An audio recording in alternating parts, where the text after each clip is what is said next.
morning, good afternoon, good evening, wherever you are.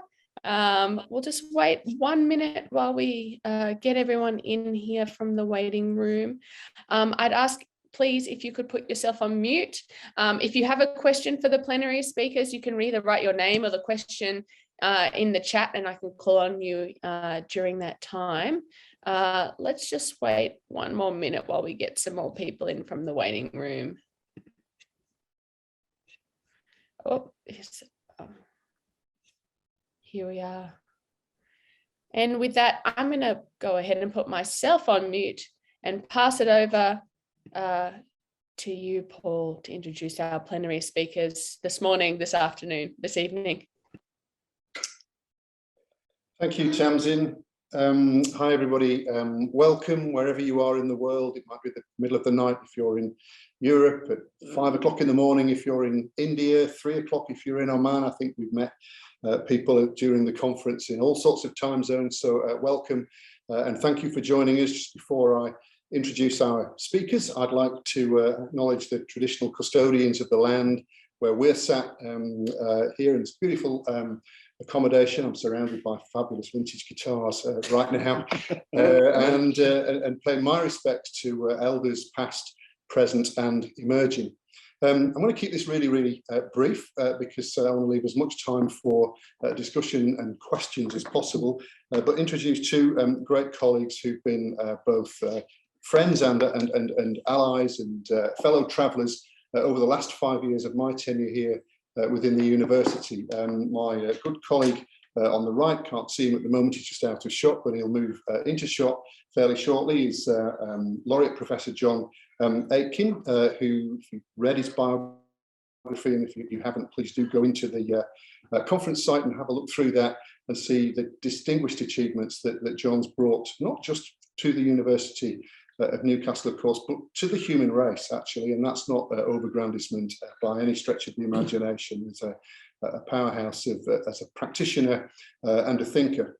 And of course, on my left, again, you can't see him at the moment, he's known to some of you definitely in the conference, a dear friend and colleague, Professor Mario Minichiello, who is responsible, to be frank, for inviting us, Tasmin, and the team at Common Ground to host this conference and put this together. So I'm grateful for that opportunity.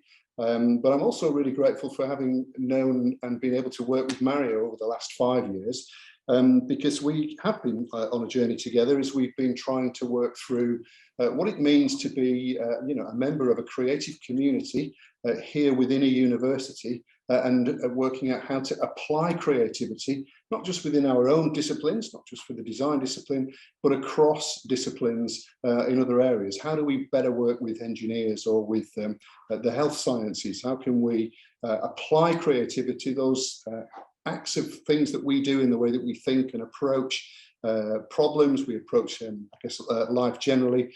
Has that got any relevance to other areas of the academy, other areas of society? And if it has, how do we make that work? How can we make that happen? Which is pretty much what Mario and John have been invited to talk through together this morning, an ongoing conversation of what words like transdisciplinary actually really mean when the rubber hits the road. How does art and science connect? Where does it connect, and how does that manifest itself? So without further ado, I'm looking forward to this. It's exciting. You are genuinely in the company of two brilliant thinkers. It'll be a cracking conversation. You'll enjoy it. Please get your questions ready. John and Mario, it's over to you. Thank you. Thank you, Paul. Thank you, Paul. John. Right. We'll just rearrange the seating. All right. I will move in.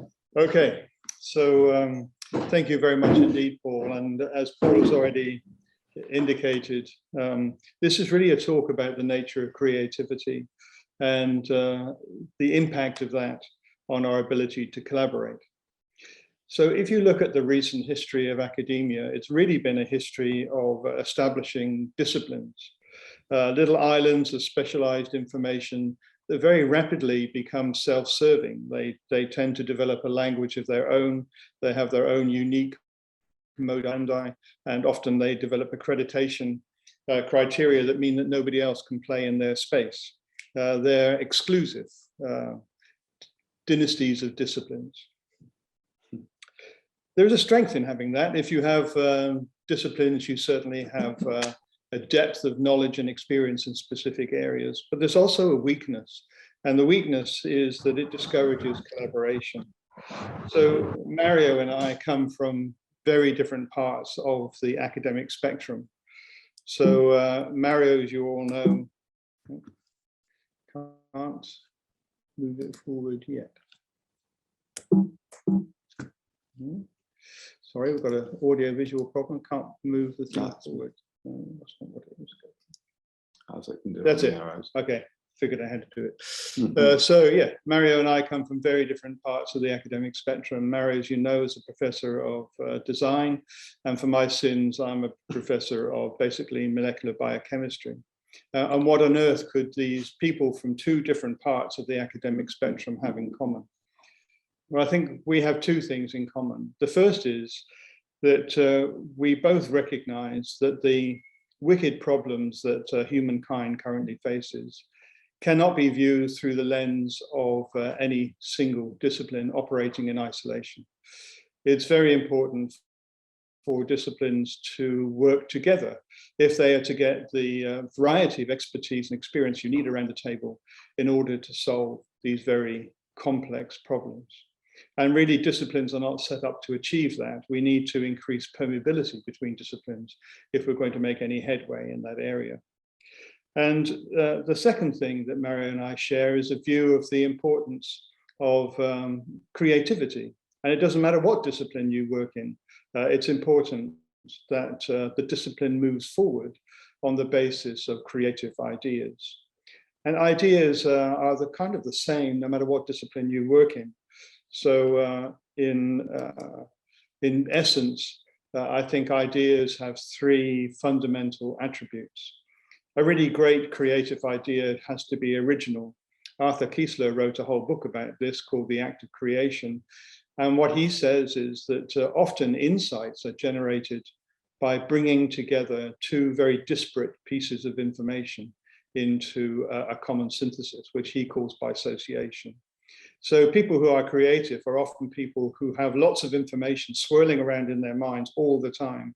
And when two pieces of information come together that create a unique idea, they have the capacity to recognize that and frame it in a descriptive manner. Secondly, great ideas should be paradigm shifting. That means that they should change the way that we think about things. A good idea should open up whole new vistas of activity and research, which will bring the discipline forward. And thirdly, and maybe most important of all, great ideas have an intrinsic elegance and beauty. They have what Kiesler calls an aesthetic. Great ideas are usually beautiful ideas. The only difference between disciplines, I think, is the amount of information that you need in order to be able to access the beauty of an idea. In the next slide, I show you something which is probably my life's work. So this signal transduction pathway is what I spent my whole life doing, and I can assure you that this is a thing of great beauty and profound importance. But there's only about 20 people in the world who really have the knowledge and the information to be able to know whether that is actually true and can validate that. Whereas in the creative arts, it doesn't matter if you're in music, the written word, or indeed in illustrative art, we all think we have an opportunity to at least begin to appreciate at a very superficial level the beauty and the quality of an idea. And here are two illustrations from Mario's portfolio. And you can tell immediately just by looking at them that there is great technical expertise here, even if we don't understand all of the depth thinking behind each of those images, we can still, to some extent, access the beauty in an idea. So I think all disciplines should recognize each other's unique ability to create and really value that process. And that, I think, that common understanding is certainly a way for disciplines to start working together. Now, historically, the way that disciplines have worked together has, within disciplines, the usual method has been associations of the like-minded. In other words, what we tend to do is get together a group of design experts or experts in biochemistry and unite them into a center, which is good in the sense it creates a cohesive group with critical mass. It enables you to enhance your resource base. So if you're working in isolation and you want a $500,000 mass spectrometer, you're probably not going to get it. But there's 50 of you in the research group, all demanding the same mass spectrometer, you're likely to be able to access those resources. So it creates critical mass, a good resource base. It's good for the esprit de corps to have people who have a common understanding working together. And it facilitates the sharing of knowledge, techniques, and skills to achieve a common aim. And I liken this to a kind of like a rowing aid, where you've got a group of people who are all doing essentially the same thing, but working together, they have the sort of power that no person working in isolation could have. So there's nothing wrong with that. That's just the way that disciplines have traditionally worked. But it's no way to work in the future. In the future, I think what this tends to do is lead to discipline-specific research, which by its very nature tends to be very incremental. If we're really going to address the problems that humankind faces currently, we've got to think in a different way and work together in a different way. And in this case, I'd liken it much more to an orchestra than a rowing aid. So we all have our disciplines. Each of us are experts in whatever it is, playing the cello or the viola or the drums. And the important thing is to be able to work with other disciplines in order to create an overall synthesis, which is greater than the sum of the parts. So this kind of multidisciplinary collaboration, associations of the disparate, people who have different pools of knowledge, sometimes the desperate, but usually the disparate. It brings together different perspectives, skills and knowledge, and fosters those multidisciplinary interactions that promote creativity. And that, I think, is our goal. We have to learn how to talk a common language, respect each other's creative process, to work together in a collaborative manner. And I have now a couple of examples of, I think, where this has worked really, really well. And one is Professor Ian Donald, who actually was a war hero. He rescued some people from a burning aeroplane, but post-war, he became the professor of midwifery at the University of Glasgow. So midwifery is Glaswegian for obstetrics and gynecology, essentially. And in that role, he lived at a time when universities were divided into departments, and each department was run by a kind of professor god. And I think we call those officially the good old days. And professor gods had roles within universities, but they also had a broader role. They were respected in society at large, and they had a civic duty to perform as well as their academic one. And in his case, on July the 21st, 1955, Ian Donald was invited to open the research department of a boilermakers, Babcock and Wilcox at Renfrew, at the request of one of the directors, who was the husband of a grateful patient. And it was really the last thing he wanted to do. He had a pile of papers on his desk a mile high. He had a queue of patients going out his door a mile long. Really didn't want to go and open the research department of a boilermaker company. But anyway, he trudged along and did his civic duty. And while he was there, he noticed the engineers running small devices over the surface of the boilers. And he asked the head of the operation, what are those men doing? And he said, well, you know, boilers work under enormous pressure. And it's very important that there are no flaws in the structure of the wall of the boiler. So what they're doing is they're using little ultrasonic probes to make sure that there are no flaws in the walls of the boilers that they are constructing. So Ian Donald said, you mean they're using ultrasound to look at the internal structures of the boiler? And he said, yes. And immediately Donald had an incandescent flash of lucidity. He suddenly understood that if engineers could use ultrasound to look at the internal structure of a boiler, why couldn't an expert in obstetrics use the same technology to look at the internal structures of a pregnant woman? And he rushed back to the University of Glasgow. He teamed up with an engineer, and together they built the first rudimentary ultrasound machine. And actually, the first patient they scanned was not a pregnant patient. It was a woman who had been told that she had only weeks to live because she had a large ovarian tumor.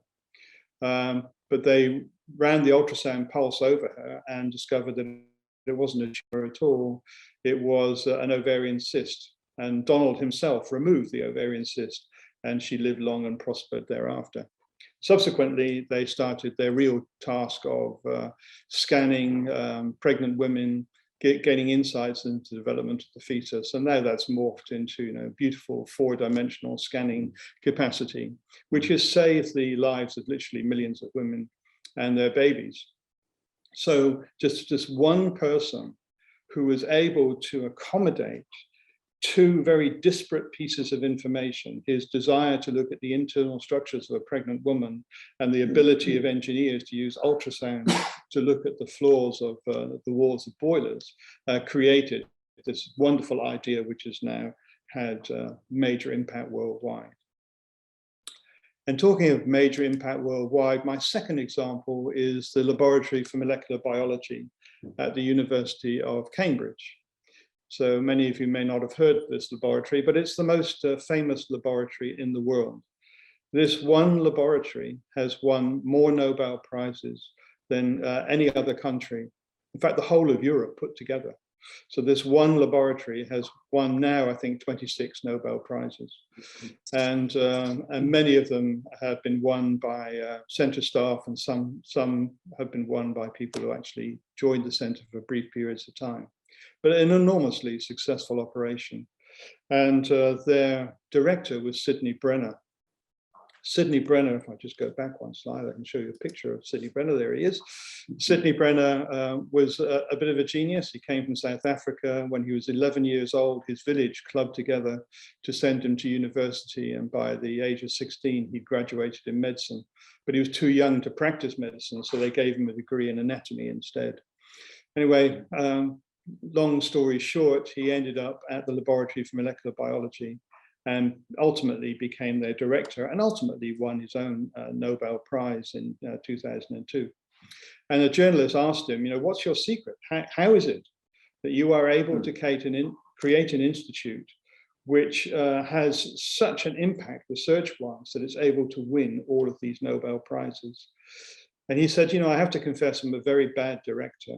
I don't really know the beginning and the end of a balance sheet. I hate committee meetings. I have one principle that served me well during my whole time in this role. And the journalist said, well, what is your one principle? And he said, well, you never hire a biologist. And he said, what do you mean? He said, well, you need biologists to ask the big complex questions. How do cells turn messenger RNA into protein? But biologists have none of the skills to answer the question. What you have to do is to hire engineers, mathematicians, computer scientists, a whole group of different people, and then very much like my orchestra, get them all working together in a coordinated way in order to address your very large, wicked problem. So I've talked a lot about medicine, and I know most of you are coming from a design perspective. And I want to now move on to that design and pass you over to Mario. What universities and research institutes have been very good at is discovery, in the sense that scientists and engineers can get together and they can figure out, the basic principles for creating, let's say, a medical device. They may even get as far as patenting the medical device, but it never ends up as something that's actually used in clinical practice. So there is this gap between the discovery of great new concepts and their practical translation, their delivery as a product that's used in the marketplace. And that's where design comes in. Design is that space where the basic principle is taken and morphed into something that people will actually use and will have an impact on their day-to-day lives. So at that point, I pass over to Mario. Well, welcome everyone. So the educator and advisor to government on education, who's sadly passed away, and has a lovely story, which I think illustrates a couple of things about what it is that we have to offer in the machine age as humans. Because really the big existential crisis is to do, well, what do we do when the machines can do so much more than we can do? It can do some of the things that we used to do far better than we have been doing. So how do we actually form a future for humans? And that's why creativity is so important. The story that Sir Ken told, I thought was lovely. He went into a school and there was a child at the back drawing. And the teacher said, "What are you drawing?" He said, "Well, I'm drawing a picture of God." He said, "Oh, that's interesting. No one knows what God looks like." He said, "Well, they will in a minute." And I like that because it demonstrates a couple of things. First of all, that is the unique thing that we have as humans over machines and any other species on this planet, that we can actually imagine something that doesn't exist, or at least we can't see, and we can make it exist. We can perhaps even move that model of a drawing, flat 2D of God, into a robot, into a pot plant, into a building, into a medical device. We can do all kinds of things if we allow ourselves to use imagination. Imagination isn't even on the national curriculum. It isn't even on the curriculums of universities. I find that shocking, frankly. Then the other thing is that humans have a go until someone beats them up enough and they stop doing it. And having a go is really important because the status quo, by its very nature, the universities are the status quo, government are the status quo, don't change by themselves. They're too busy doing the dangerous thing. And the dangerous thing is comfort. Comfort kills you. You know, they say that the sofa is now the new cigarette packet. If you sit around long enough, it finishes you off. So it's really, really important that actually we make people uncomfortable as academics. We do actually, I'm a creative academic, so I follow Dada's line of really questioning the whole of society and being in constant change. Because if we're not researching at all. What we're actually doing is basically churning out safe things that are a small step forward in research in order for us to get a grant. And that's just playing the game. And I think playing the game has got us to the point where universities, let alone art schools, are becoming slightly irrelevant. So I'm saying on this call, you know, we really need to be more radical, and we need to, everyone on the call needs to do their bit to actually genuinely try and actually find that purpose that the universities and even the industries. I've worked in industry for a long time. What John has described as an orchestra is exactly how we run FASTlab. FASTlab will be part of the special edition of this conference, and our paper will be in there. And FASTlab, and after that, the FASTlab recipe book, it will be about how do we actually make change that's actually meaningful. So this is one of our projects. This is interesting, wicked problem. People around the world have strokes. If you haven't prevented that stroke, you have a certain pocket of time where you can really activate the brain plasticity to start to relink some of the neural cords into your hands and various other parts of your body. So it's really interesting that, you know, you only get 6 goes with a physiotherapist, and after that, they used to give them photocopies. The photocopies were obviously black and white. They had exactly the same tonal quality of pictures of people in prison. So you had people who felt they were imprisoned by their body, looking at things which actually in the end ended up depressing them. So the photocopies were not successful. If you didn't manage to get things moving in 6 weeks, you had to actually rely on some other things. So we started this process of an interdisciplinarity, a whole bunch of different people, all of whom spent the first day looking at each other with horror. The people from the medical side, I think it's fair to say, looked at the way some of the students, because students took this project, turned up and actually expressed their ideas. It was a very different language. It was a very different grammar to what they were used to. One of the things that happens is that people sit and nestle within their research. So they tend to object to things that might actually disturb their research. This was interesting. So one of the things was, well, we can't get this platform gamified because older people, an older demographic don't play games. I'm not sure where that came from. We looked for papers on that and we couldn't find any papers until we went into a pub. Everybody plays one-armed bandits. The older population never stopped playing. And one of the things you need to do to play is for it to be interactive and also for it to be unpredictable. So we took a magazine format for the front of what we were designing, so that we could actually start people get people to start using their hands, to start pressing buttons. And this was the first iteration of an app that's called Regain, and will be out towards the middle of this year, and will be given away free to help people recover from stroke. That has been a truly interdisciplinary project, and I'll just give you the reality check on this.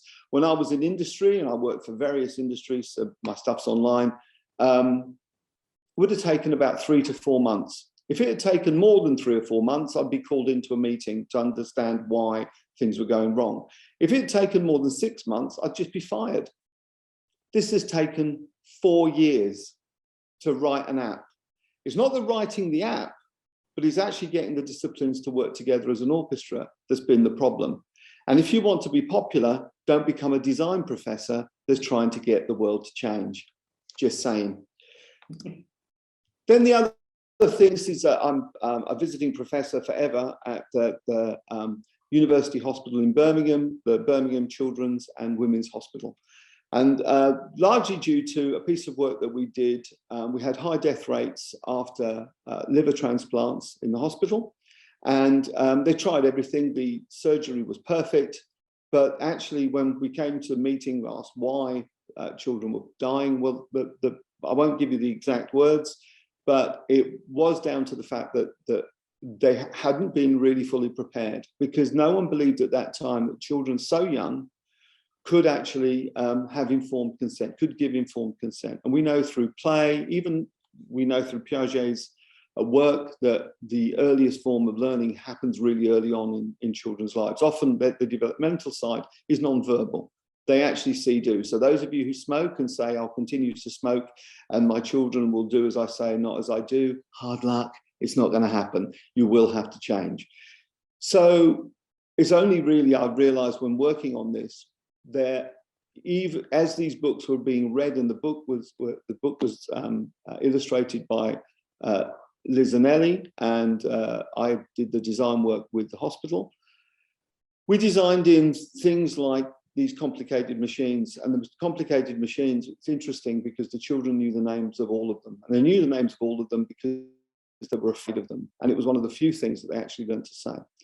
The result of this was really quite spectacular, and it was a piece of problem solving that actually had a very quick impact. So people working together with what looks like a fairly, it's not a device, it's actually something that works on the brain. And just to be very clear, we know that sense in the brain, whether it's real or imagined, is still sense to the brain, it's still real. So the chance to affect people's behavior through images is very, very strong. Another quick example of affecting or turning medical information, in this case, into narrative work that actually helps explain the complexity of something. This is, again, Liz Anelli, it's called One Photo. In America, it's called Dad's Camera, and in China, it's called something unpronounceable. So if you're British, this is about early onset Alzheimer's. Now, there's lots of stats and there's lots of diagrams about that.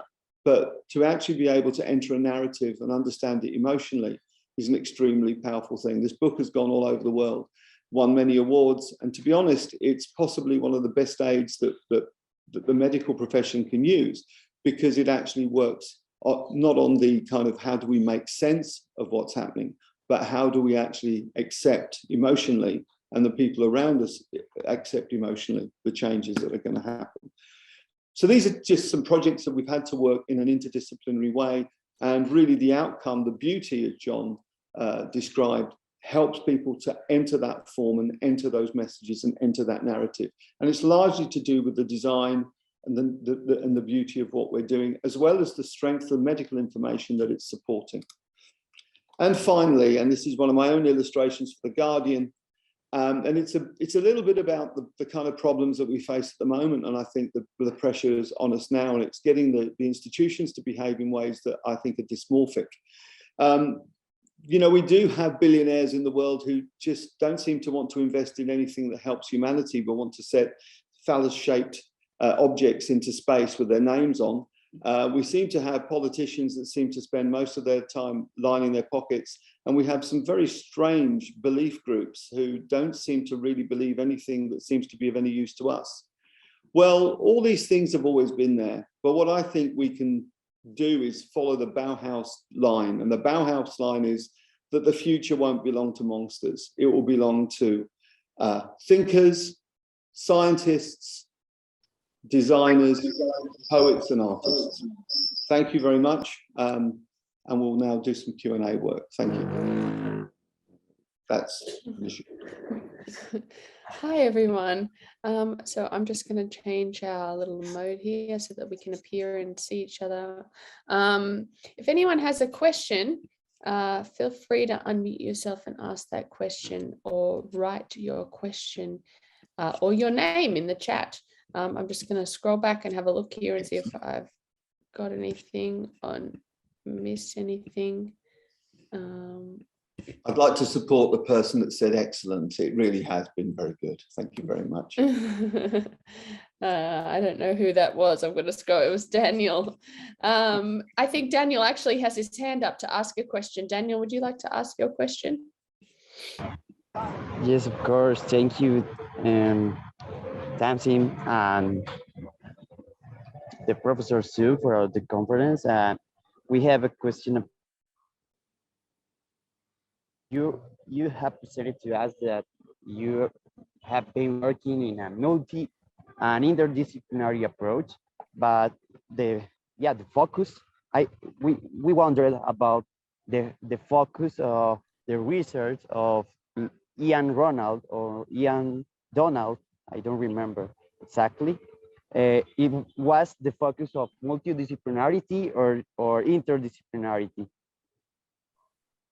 Yes, well, I suppose in a way this is semantics. So interdisciplinarity, I understand as being the union of two disciplines, whereas multidisciplinarity obviously means more.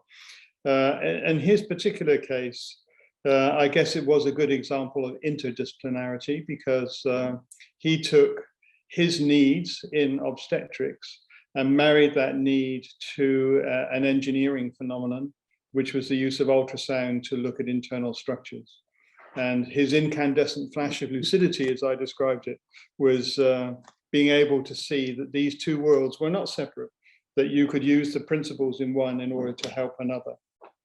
And I guess what's impressive about it is that he just had the intellectual flexibility to be able to grab a piece of engineering and apply it to an important medical problem. And insights very often come that way. And I guess, as George Bernard Shaw said, you know, good fortune favors the prepared mind. If you are always looking out for those useful pieces of information that will help you, no matter where they come from, to help you solve difficult problems, then you're likely to find them. But you've got to be looking. Oh, thank you, Professor Aitken. We would like to comment on your advances in getting different teams joined to reach common purposes, like the laboratories needs for an equipment. I don't remember the machine, but yeah, that's a good example of those interdisciplinary collaborations. But yeah, it's a matter not only about semantics, but also multidisciplinary approach means there is an existence of multiple disciplines, but not a cooperation between them. So at last, I think the Mario have told about interdisciplinary cooperation. So I think you work on interdisciplinary approaches, even transdisciplinarity. And yeah, thank you for sharing your experience. And thank you. I'm proud to stay here. Thank you. Thank you very much. Thank you, Daniel.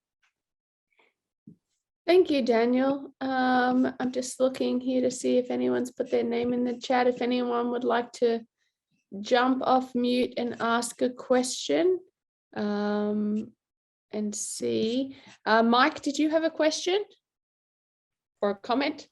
Yeah, I do. Hello, thank you both for your presentation. This is an area that I'm thoroughly interested in. My talk, this conference, is about applying agile methodologies to design practice, in my case, solo design practice. But one of the things I talk about is about how in education, as an educator of design students, kind of having this base idea that in order to get things done, we inevitably have to collaborate with people and break down our silos. And the business world has understood this really well now for the last 20 years. And architecture has understood this quite well for 30, 40 years of dealing with wicked problems in this way. But what I still don't see in education is us giving students those skills and supporting that kind of multidisciplinary collaboration. I see a lot of group work, but a lot of group work with designers working with other designers. And I really wonder if we're sort of underprepared, I think, for maximizing these opportunities. And I wonder what your thoughts have been, or what you started to see change or tried to make change around this.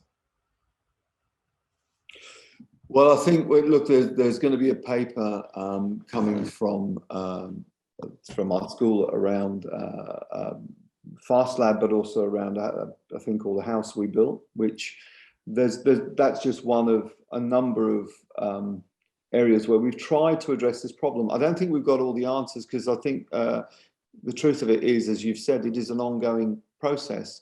And I guess it's people are very nervous to step into a way of working that might actually move them out of their comfort zone, and also might not result in their effort gaining brownie points for research and for research income. And what we've actually focused on, it sounds terrible, it really does sound very mercenary, but we focused on getting money in. If we can actually get money in, and money is there as the cheese at the end of the large run, that people know that if they engage in the research, it will count and the money will be shared into their accounts. And I know it sounds awful, but we have been, the neoliberals have won around the world. The model is a business model. And I guess that's what you're saying. And we actually, that's how we've done it. And it's been easier to do that. But the other thing is the common language, which I think you've again alluded to. And that takes time for people to accommodate each other on that. Look, I'm very lucky working with people like John, because he's a very, very creative person. He's a musician in his own right as well. I mean, he's actually quite irritating because he's good at lots of stuff. He even makes nice coffee. I would murder him if I didn't love him as a friend. And with Paul is the same. And I guess, to be really crude, find your allies.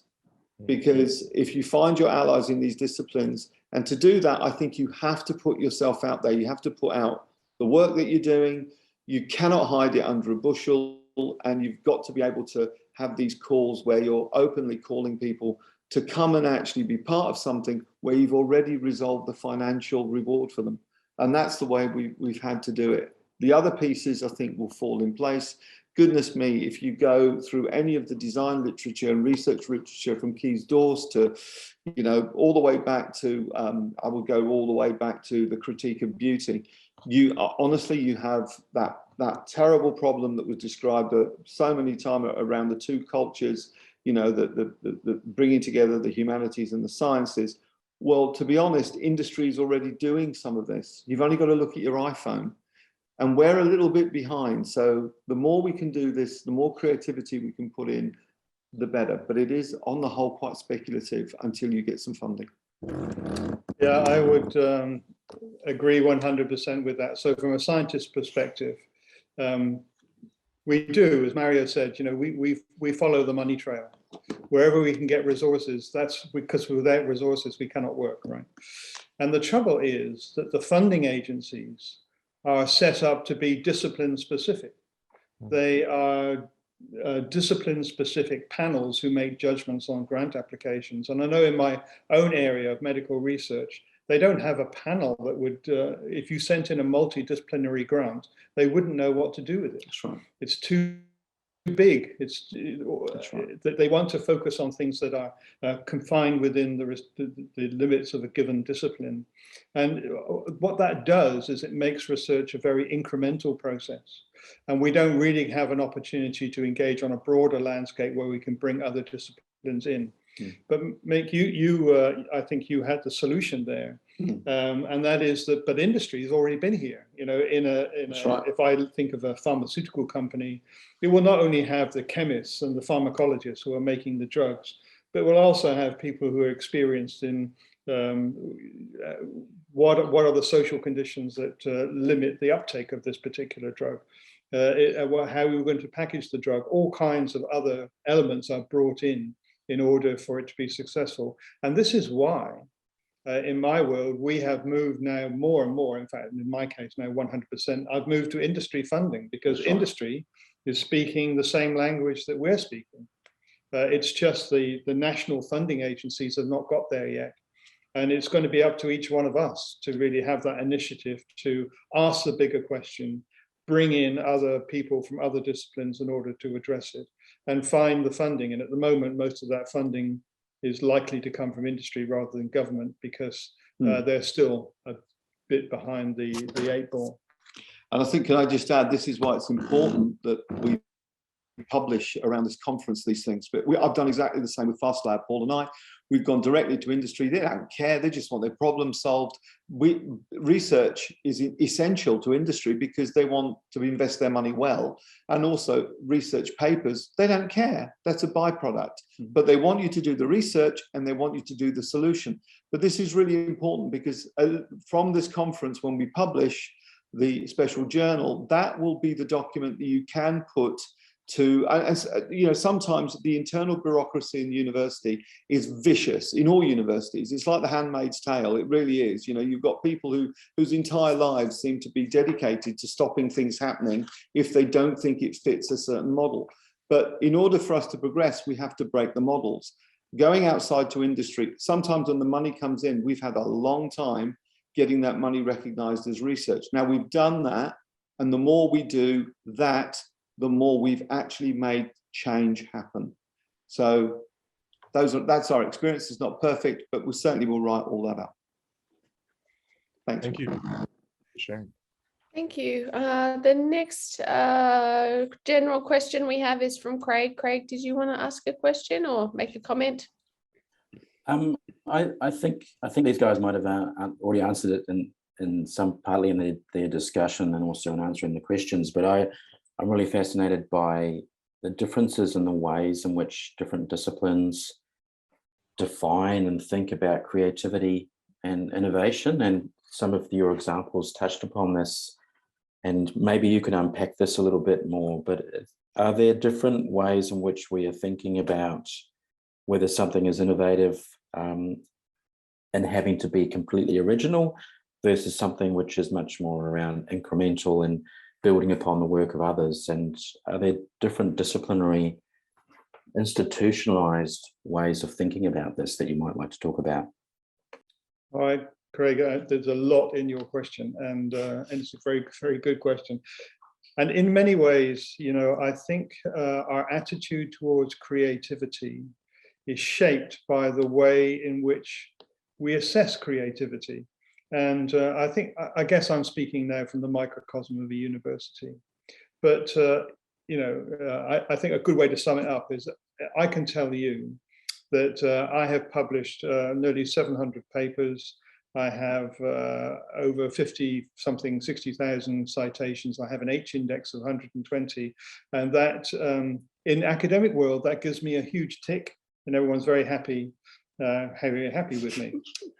Mario, Hello. has 1,000 artworks hanging in galleries from Paris to London, from you know, Sydney to New York, and those artworks have been viewed by millions of people, not just 500,000 citing my stuff, by millions of people, and yet that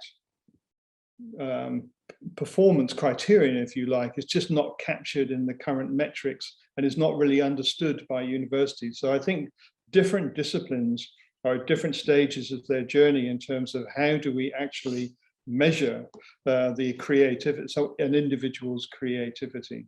And as Mario already said, one of the great things about working with industry is that they don't care. So, really, what they value is the ability of you to come up with ideas that solve their problem. As long as you're solving their problem, then all the other metrics don't mean a thing.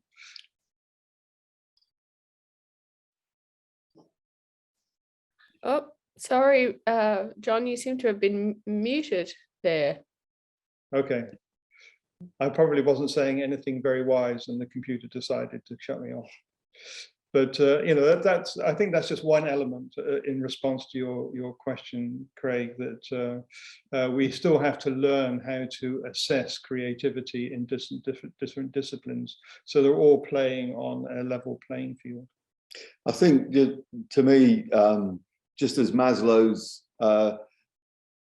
pyramid is about human beings becoming who they are, the authentic them, so disciplines need to be the authentic them in the institutions we occupy. And to be the authentic science discipline, you need PhD students to graduate. It's normal. The top of that authentic pyramid is a PhD. For us in the creative world, that ain't so. We happen to do PhDs. We've had to work really hard at having PhDs with specific categories like practice-led, practice-based, and now speculative. We've had to describe those, and I was part of the process with David Durling in Britain of actually setting those things up, amongst others. It's really difficult because the PhD's been the way that you describe the absolute pinnacle of the stuff you do. That didn't really apply to us for quite a while. Papers, as John said, for those of you who missed it, John's H index is beyond anything that any of us can even imagine. It's like, I think, 148, 150. My H index is 14 because I don't publish that much, because I do actually create. It's not so much publish or perish for us in the creative world, it's demonstrate or die.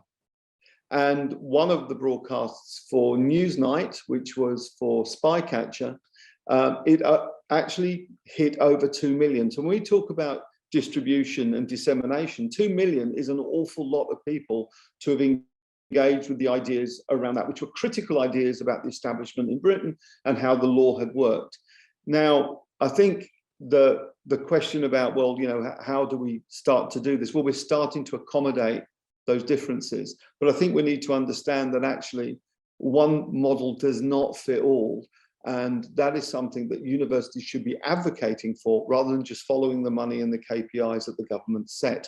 Because governments, we know, rely on universities to change things, which is why, Bletchley Park broke the Enigma code, and we now don't all live our lives with a small moustache and a sweep over hair, because we've managed to get away from being dominated by fascism, thanks to that particular act of creativity, which was a physicist.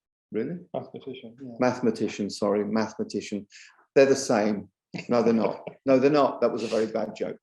Thank you. I hope that answers it a little bit, Craig. Thank you. The next question we have is Andrea. Andrea, did you want to unmute yourself to ask your question? Yes, I can. Good morning. Thank you both Robert and Mario for a very inspirational presentation. I find it really inspiring to hear about these examples from people changing disciplines and becoming so hugely successful. Robert, you did touch on the challenges regarding funding and how interdisciplinary funding submissions struggle with where to put them and how to get them approved. I was wondering if either of you might have some practical experiences, not looking at those ones who succeeded, but like for us who are busy going about our day-to-day work, teaching, research and publishing. How can we do you have any practical experiences and how we can go about overcoming those institutional challenges within our universities, within our governments, internationally? I don't know, just thought I'd put it out there. It's a very difficult question to answer. And to some extent, we have to educate the institutions we work in. Mm-hmm. And there is no real substitute for that. I know that in our own institute, we we made one or two attempts at this, but with the Vice Chancellor offering up grand challenges.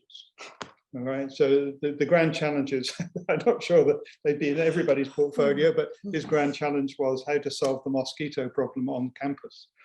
And he offered up some money. See, so we're all very smart people. And as soon as somebody offers up some cheese, as Mario calls it, then we all rush to it. And that was now is a stimulus, because to solve that problem, you needed a bit of biology and a bit of chemistry and a bit of physics. And it helped bring people together, and ultimately, of course, design to make the thing work. So if we can educate our educators, if we can educate the people who run the institutions we work in, that they somehow need to see this multidisciplinary activity. What I have found in what is now a very long academic life is that people want to collaborate. That's kind of exciting. They like the idea of accessing whole new, areas of activity and expertise and thought processes that are new to them. It's invigorating. So people want to do it, but they can't do it unless somebody seeds the activity, unless somebody actually resources what is an intrinsic, I think, desire on behalf of people to collaborate with one another. It's very hard to do this from the bottom up, which is your real question. How do I as an individual manage to do this? And I think as individuals, all we can do is seek out people from other disciplines, have those kind of conversations, look at the very rich territory that lies at the interface between disciplines, and use that to generate ideas, and then hope that the ideas could be framed in such a way that they will get funding. Christensen's model of disruption is a business model, but it's a very interesting one that I've adopted, following on from Paul Eggleston, Professor Paul Eggleston, head of schools, idea of starting this thing called the Future Art, Science and Technology Laboratory.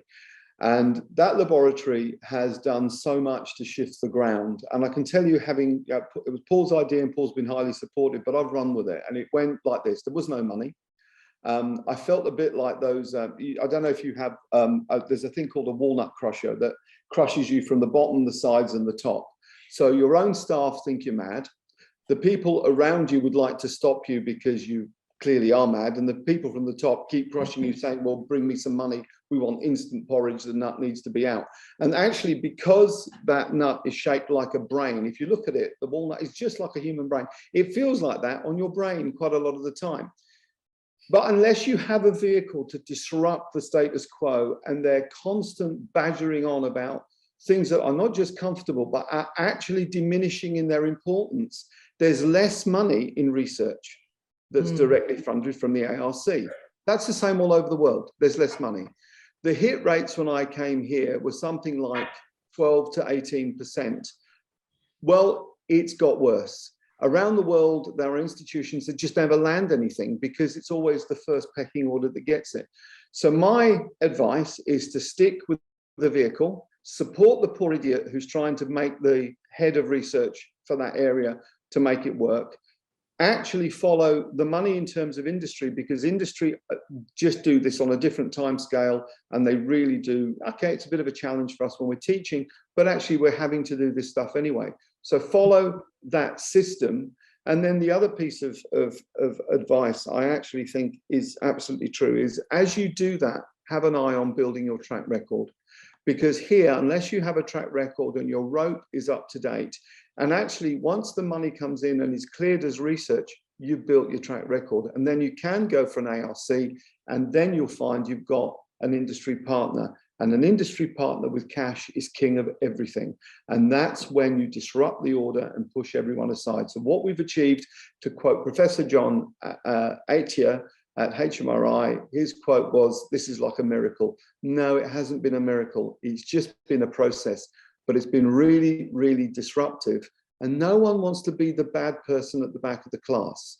No, actually, I do want to be. That's complete rubbish. I actually really like being the bad person. So if you enjoy that, take hold of something, try and get people to follow you and do it. And that's the best advice. And while you're doing it, create your track. Thank you, Mario. Thank you. Thank you, Robert. Okay. Thank you. We have the next question from Angelica. Angelica, did you want to unmute yourself to ask your question? Yeah.